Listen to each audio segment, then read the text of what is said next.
Gimana Mbak? Berjumpa lagi bersama saya Wong Gandeng Sak Donya, mohon untuk tidak menyebutkan nama dan identitas Ya, dalam percakapan ini, karena percakapan ini akan saya naikkan di konten YouTube. Gimana Mbak? Oke, baik. Terima kasih. Maaf mengganggu ya. Selamat malam. Gak apa-apa, gimana? Lagi ada sempet ngangkat telepon. Iya, Mas. Saya yang kemarin itu loh, yang di luar dah 5 bulan. Ternyata belum OS. Oh, terus gimana? Saya bertanya lagi, boleh? Boleh, silahkan nanya. Kalau misalnya saya ke Makau atau pulang tanpa kertas surat terminit atau break, apakah bisa? Atau bermasalah nggak, Mas? Gini, kan otomatis sampean sudah keluar dari majikan, sampean pastinya akan ngasih surat break atau interminate. Nah, otomatis karena sudah pergi dari majikan, kan otomatis nggak mungkin sampean akan minta tiket ke majikan, ya kan? Iya. Nah, pastinya kan sampean keluar. Lah, keluar itu karena nggak dibelikan tiket sama majikan ke Indonesia, ya sampean Ada. Sudah ada. Kapan dibelikan? Waktu itu saya keluar, untungnya saya rekrut loh Mas. Waktu saya ke imigrasi mau menyerahkan diri kan, yang saya pikir OS, saya tunjukkan mereka, ini saya sudah break dari tanggal 5 Januari. Terus setelah itu saya kan kasihkan ke kakek nenek yang di rumah, karena majikanku lagi antar anak sekolah. Terus agenku cuma bilang, kamu tinggal mau break, tinggal kasih duitnya, sudah gitu. Terus? Pergi yo, gitu. Ya udah aku pergi. Sudah pergi dari situ, terus aku kan tanya uang tiketnya gimana, terus serku itu udah transfer ke saya untuk tiket pulang. Oh, berarti kan sudah transfer, sudah jadi duit.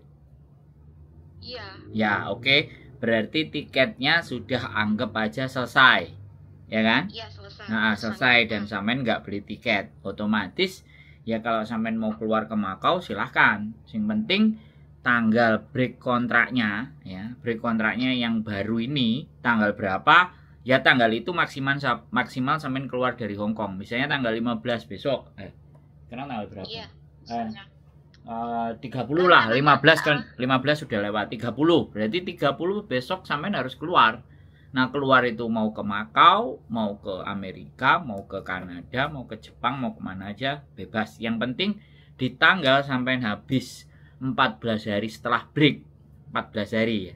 Breaknya misalnya. Enggak. Maksudnya sampean kan keluar ke Makau tuh. Ya sudah. Posisi sampean kan turis jadi di Makau. Ya nggak apa-apa. Iya, karena kan sampean sudah 14 hari setelah kontrak ya keluar dari Hong Kong. Kenapa kok teman-teman itu break kontrak harus pulang ke Indonesia? Sebenarnya nggak harus pulang ke Indonesia, tapi keluar dari Hong Kong. Setelah break itu keluar dari Hong Kong. Nah, keluar dari Hong Kongnya ini kalau sama majikan, pastinya wong majikan itu kewajibannya membelikan tiket.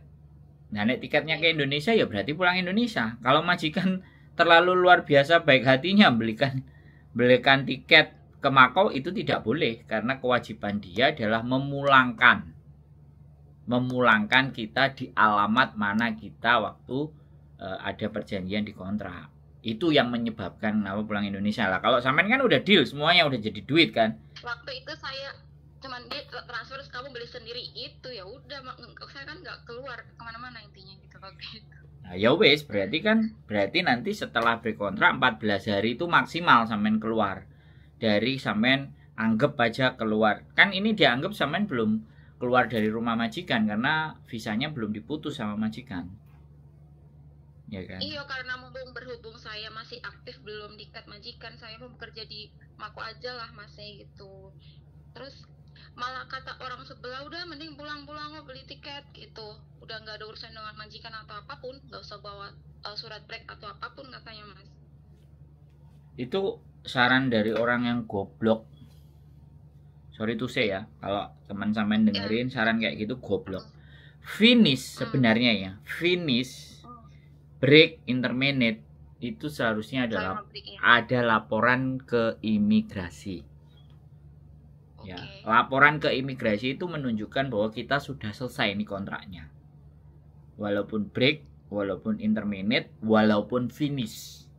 Cuman kadang-kadang kalau toh pun finish kan ada catatan di imigrasi. finishnya tanggal sekian. Jadi kalau kita nggak ngirim surat finish, otomatis imigrasi sudah tahu bahwa anak ini finish. Tapi kalau break sama intermediate itu wajib imigrasi mengetahuinya. Nah, sampean ini break dan intermediate harusnya imigrasi sudah tahu. Tapi ternyata imigrasi belum tahu surat, berarti surat sampean itu tidak dikirim sama majikan atau sama agent juga tidak dikirim. Nah, di situ kan persoalannya. Makanya sampean masih dinyatakan visanya masih hidup. Ya kan? Nah, itu bersyukur. Makanya kalau sudah, apalagi tiketnya jadi uang. Nah, kalau sampean sudah bersyukur, sekarang memperbaiki pergaulan. Siap Mas. Loh, iya, bukan masalah sih. Ya, bukan masalah apa-apa. Sampean sampean itu dari sebagian banyak teman-teman yang memutuskan untuk overstay dan paper, sampean terselamatkan.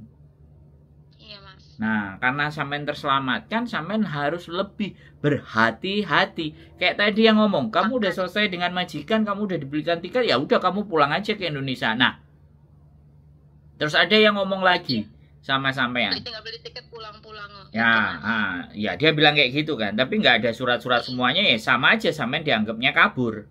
Karena majikan katanya udah nggak ada hubungan. Iya, nggak ada hubungan. Tapi imigrasi kan belum mencatat sampean break apa intermediate. Iya. Tahu-tahu. Iya, makanya kalau saya keluar dari Hong Kong, makanya saya pikir apa otomatis kontrak kerja sudah diikat ya, Mas. Kalau misalnya saya yang kata orang sebelah, udah pulang-pulang, udah nggak ada urusan sama majikan atau agent, gitu loh. Kata orang sebelah, mending pulang ya pulang, udah nggak ada urusan katanya. Tanpa surat termit atau apapun. Kalau misalnya apa? Sampean itu ya habis dengerin saya, dengerin orang lain lagi. Yang dari saya itu belum sampean jalankan, sudah dengerin orang lagi. Nah, ini masalah. Ini masalah. Masalahnya di sampean. Bukan masalahnya di orang-orang itu. Karena sampean tidak paham. Sampean akan terus mencari tahu, dan yang sampean cari tahu itu dan pendapatnya beda-beda. Enggak, aku ngomong. Kalau aku nggak ngomong kayak gini, nggak masuk juga di otak sampean.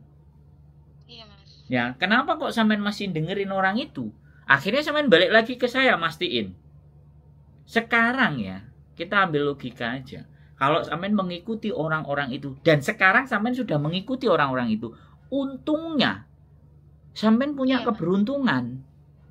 Iya. Nah, sekarang ketika sudah ada keberuntungan, sorry to say ya, kalau sampean mau bandingin orang itu dengan saya, secara pengetahuan, ya, secara muka, tampil di publik, saya dilihat banyak orang. Sebelah kan nggak tahu kapasitasnya kayak gimana. Bisa dipahami nggak? Iya. Ya, saya diteleponin 7.000 manusia, bukan sombong ya, bukan bukan. Artinya saya punya lebih banyak pengalaman dibandingkan yang sampean tanyain sebelah. Iya, Mas. Logika kan begitu tuh. Nah, sekarang ketika sampean akan tanya A, tanya B, tanya C, tanya C, D. Sebentar aku ngomong. Karena sampean merasa beruntung, akhirnya coba masih mau mencari celah lagi. Nah, ini persoalan. Saran saya, kalau memang sampean mau masuk ke Makau, masih main ke Makau, itu silahkan. Kerja, Mas. Ya, kerja, silahkan.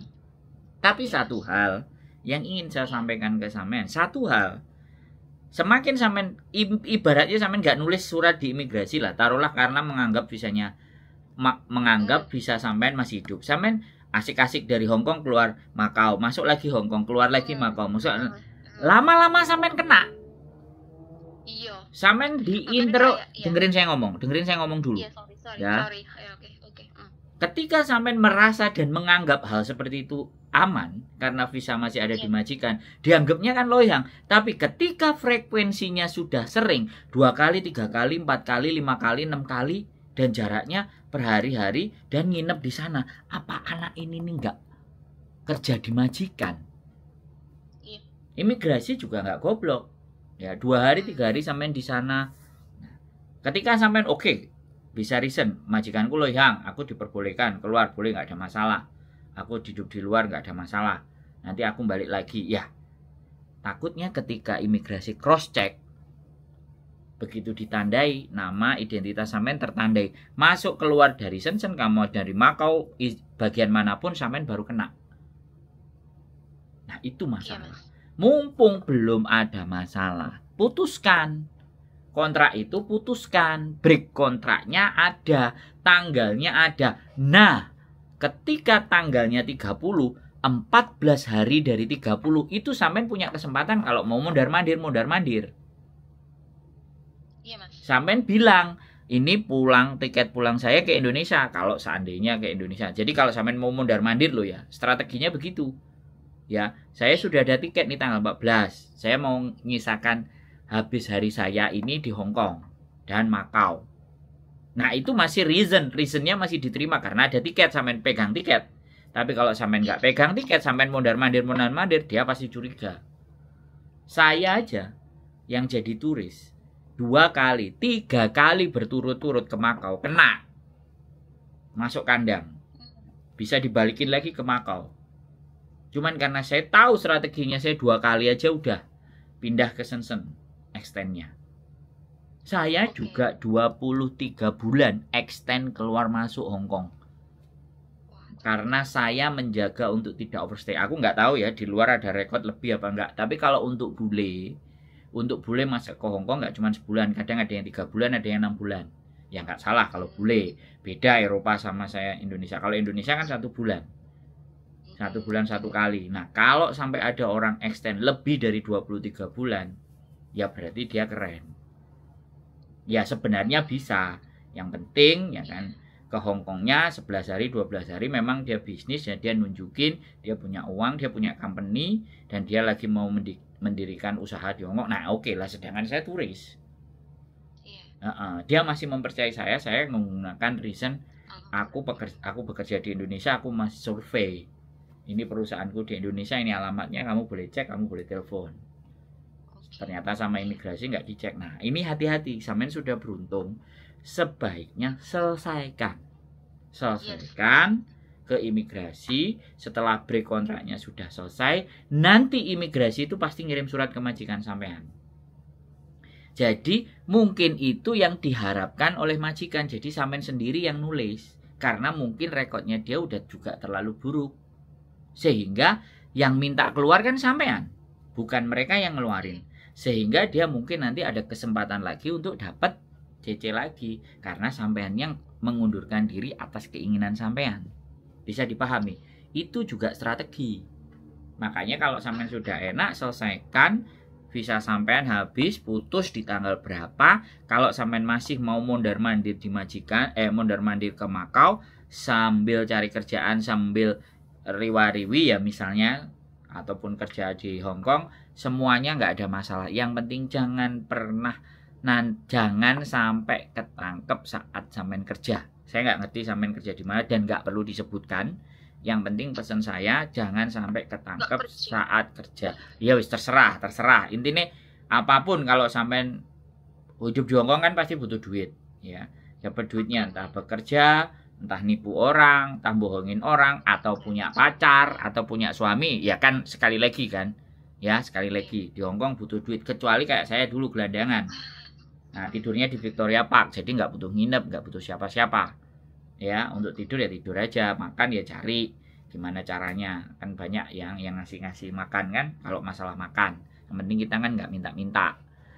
Jadi sekali lagi itu, selesaikan urusan ke Makau, cari kerja yang baik-baik, silahkan. Sehingga biar nanti rekod sampean kalau misalnya di kemudian hari mau balik di Hong Kong itu masih ada peluang. Bisa dipahami maksud saya. Manfaatin seperti itu, iya Mas. Ya. Dan ganti circle pertemanan, lebih cepat, lebih baik sebelum sampean terjerumus masuk ke dalam lembahnya mereka dan nggak bisa dibetulkan. Iya.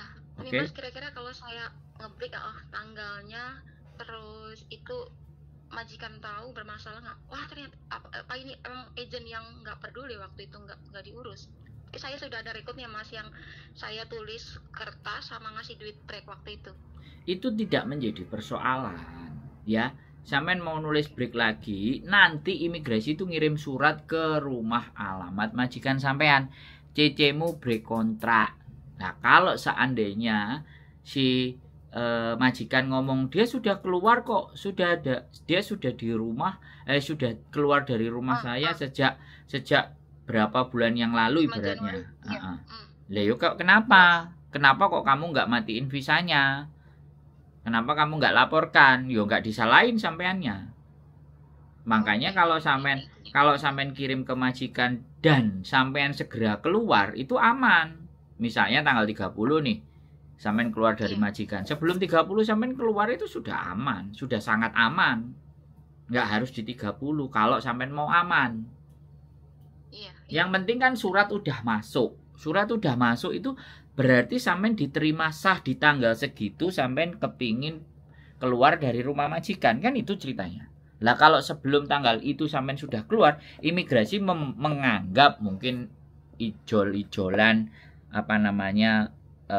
jatah libur, mungkin ijol-ijolan annual leave, mungkin ijol-ijolan jatah cuti, kan bisa jadi. Jadi imigrasi tidak banyak panjang bertanya kali lebar tinggi, enggak. Dia dianggap udah selesai. Perhatikan saya ngomong ya, sekali lagi perhatikan saya ngomong. Sampai salah satu dari orang yang masih bisa terselamatkan rekodnya.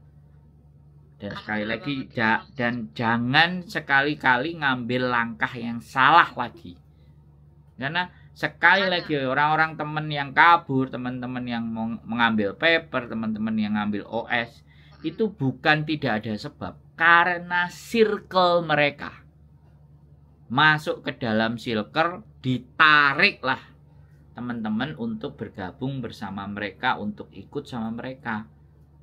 Dan karena saya pikir nggak pulang itu Mas, saya sendirian di Indonesia, nggak ada penyemangat hidup. Aku juga bingung waktu itu. Ya, makanya depresi. Masalahnya yaitu nggak ada yang diajak ngomong, nggak ada yang diajak cerita, nggak ada yang bisa, nggak bisa tukar pikiran. Giliran masuk circle yang tidak tepat, selesailah sudah masa depan kita. Iya Mas, makanya sekarang saya sudah menyaring dan keputusan gitu. Makanya saya pikir saya masuk secara baik-baik, keluar juga secara baik-baik, makanya saya saring lagi. Ternyata orang sebelah cuma udah pulang-pulang kan, gampang banget. Makanya aku saring lagi, saya sekarang detail gitu, makanya lebih mendetil lagi. Dan tadi saya sudah search rumah sampean gitu. Kira-kira sampean bisa bikinkan surat itu ngeprint nggak Mas? Ya itu urusan gampang. Kan saya udah bilang dari kemarin. Terserah sampean mau kapan. Cuman kan saya kerja dari jam 11 sampai jam 7. Nah, kalau jam berapa kira-kira ada Mas? Besok saya kan free setiap hari gitu sekarang ibaratnya. Ya nanti mau secepatnya. Habis jam 7 atau pagi sebelum, ya yang enak jam 7 lah kalau memang. Malam? Jam 7 malam atau pagi? Jam 7 malam. Kalau jam 7 malam kan nanti janjian kan bisa sambil aku ngomong sama bujuku, ngajak ngopi kan. Iya. Betul, atau makan atau apa kan, seneng bikinin suratnya. Walaupun kan kemarin udah ngomong sama sampean bayar berapa, nggak usah jengkop. Enggak kan, terus bujuku bilang jengkopi aja lah kan. Iya Mas, terima kasih banyak loh Mas. Jadi enggak ya, jadi sekali lagi bukan masalah terima kasih banyak ya, itu terserah sampean. Tapi bagi kami ya kan, bagi kami bisa membawa orang-orang itu memahami permasalahannya, memahami sebenarnya kasusnya mereka apa, dan mereka jadi tahu cara mengatasinya, tahu caranya mana yang benar, itu udah cukup bagi kami. Tapi kalau sampean minta tolong untuk surat break itu kan tinggal nulis, sampean tinggal tanda tangan, tinggal dikirimkan ke kantor pos atau Dropbox, dengan disampaikan ke imigrasi sana. Dengerin saya ngomong ya. Caranya bisa by email, bisa Dropbox, bisa apapun lah. Kalau misalnya Dropbox kan memang harus membawa ke imigrasi. Saran saya, sekali lagi saran saya, karena sampean waktunya bebas, mending setelah kami buatkan sampean bawa sendiri ke imigrasi, sampean taruh sendiri ke imigrasi, kemudian setelah naruh sampean minta kopinya terus cop, sampean bawa 2. Yang satu masuk, yang satu dicop sama mereka bahwa sampean sudah memasukkan, berarti sampean punya 2. Nah, 1 sampean simpen. Nanti suatu saat kalau mau cari majikan lagi, surat itu bisa ditunjukin ke agent. Bahwa walaupun sampean break kontrak, ada laporannya tanggal sekian-sekian, alasannya apa. Bisa dipahami. Oke, Mas. Ya, sekali lagi begitu ceritanya. Sekali lagi, jangan cari celah lagi. Selesaikan dulu satu urusan ini. Ya, bersihkan rekodnya sampean. Ya, karena rekod sampean ini bersih sih. Pastikan sampean keluar dalam posisi rekod yang bersih. Kalau sampean denger A lagi, denger B lagi, denger C lagi, denger D lagi, biasanya akan bimbang. Orang kayak sampean ini gampang terombang-ambing. Ya, loh aku lo iso, aku kayak gini, kasusku kayak kamu, aku kayak gini lo, buktinya aku ini baik-baik saja, aku oke-oke saja, ini KTP ku, ini bukti. Sampean kan jadi mikir lagi. Akhirnya sampean ditarik lagi. Sampean molor lagi. Saya kasih tahu Hongkong, teman makan teman itu sudah umum. Di sini itu bukan lagi itu persoalan. Bukan lagi sesuatu yang kok tega ya, kok ini ya, kok itu ya. Nggak ada di sini. Dia di luar, dia butuh hidup, dia butuh makan, dia butuh duit. Mana yang bisa dihajar? Temennya hajar. Temennya kita korbanin. Temennya bisa kita, ada duit aja mereka datang. Nah, temennya kita makan. Nah, sekarang sampean sama saya kenal juga enggak, tahu juga enggak, paham juga enggak, raktir juga belum. Tapi saya memberikan penjelasan sesuai duduk persoalan masalah sampean. Bisa? Pede aku, jelasinya juga pede kan? Ya, nggak tahu loh sampean demit, setan, sundel bolong kan saya nggak tahu. Sampean mau nipu saya juga kan saya nggak tahu, bener nggak? Iya. Ya, gitu makanya. Jadi hati-hati, makanya kalau perlu nanti denger temennya punya masalah, denger temannya punya persoalan, sampean nggak ngerti tahu caranya, kamu tontonan itu. Wong ganteng sak dunia itu kamu tonton biar kamu. Bisa tonton di kafe Mas, makanya tadi saya nonton yang sampean rumah kita di itu juga sudah saya tonton besok. Jauh banget jalannya, nggak apa-apa deh jalan-jalan ke situ. Nggak cuman buat sampean, tapi buat orang-orang yang di luar sana, yang di sekitar yang nggak ngerti, nggak tahu bagaimana cara menyelesaikan persoalannya mereka, bantu mereka. Sebenarnya kan begitu. Iya Mas. Ya. Dari bulan lalu saya udah mau menyerahkan diri. Semua yang itu isunya sudah saya tonton, yang video sampean, makanya saya sering komen itu. Nah, wes, jadi sudah ngerti. Sekali lagi ingat lo ya, sampean ini masih rawan terpengaruh. Hati-hati. Makanya Mas, mending saya cepet-cepet keluar lah dari Hongkong, karena saya juga udah nggak tenang masih kalau saya manfaatin tinggal di sini sampai 2026, takutnya jatuh kriminal kan Mas. Ya saya enggak, juga kalau bekerja Mas. Ya enggak. Lama-lama pusing mikir bulan depan bayar kosan, bulan depannya ibaratnya aku juga udah pusing nih. Aku belum kerja loh Mas, sama sekali belum pernah kerja part time atau cuci piring, juga resiko berat loh sekarang Mas lagi pemutihan. Nah, sekarang pertanyaan saya, sampean nggak kerja 6 bulan, iya. Ini dapat duit dari mana? Dapat hidupnya dari mana? Pertanyaan saya kan itu. Dan nggak perlu dibahas di sini. Kalau itu privasi sampean, nggak perlu dijelaskan. Itu nggak perlu dijelaskan dan dijelentrehkan ya, karena ini akan menjadi gibah yang tambah melebar. Saya nggak mau cerita negatifnya orang. Wis cukup, itu jadi rahasianya sampean. Kalau sampean nanti mau cerita, silahkan kita ketemu, jangan ada di konten ya. Saya masih konten kreator yang masih punya adab. Saya masih ada sesuatu yang tidak bisa dikorek secara pribadi. Hati-hati. Jadi sekali lagi, itu saja. Wis terserah, nanti ditelepon aja. Nomornya saya pulangnya jam 7. Nanti boleh bagaimana dan seperti besok apa. Kata hari Selasa sampean free-nya kapan? Saya hari Selasa berobat sama nganterin orang nikah. Kalau memang sampean mau ngikut sama saya bantuin orang nikah ya monggo. Wah, saya nggak kenal malu, nggak. Loh, Nggak. kenapa harus malu kalau sampean sampai tahu tata caranya, sampean ngerti, kan sampean datangnya sama saya. Kenapa malu? Oh, oke, oke. Biar sampean Jam juga berapa, Mas? tambah ilmu, tambah pengetahuan. Ya nanti kita lihat dari Selasa. Aku Selasa tanggal sebenarnya ketemu dokter aja sih, ketemu dokter, tapi sorenya saya bantu anak paper untuk ngurusi dependent visa. Nah, itu wajib Oke. sampean tahu. Oke, Ya, oke. itu wajib Betul. sampean tahu biar dapat ilmu Ilmu. lagi. Dia paper, Oke. dia punya anak, dia menikah, dan dia mau ajukan dependent visa. Nah, itu kan ilmu lagi tuh. Iya, Mas. Beruntung saya. Ya, Oke. beruntungnya banyak loh. Berarti hidup sampean dulu agak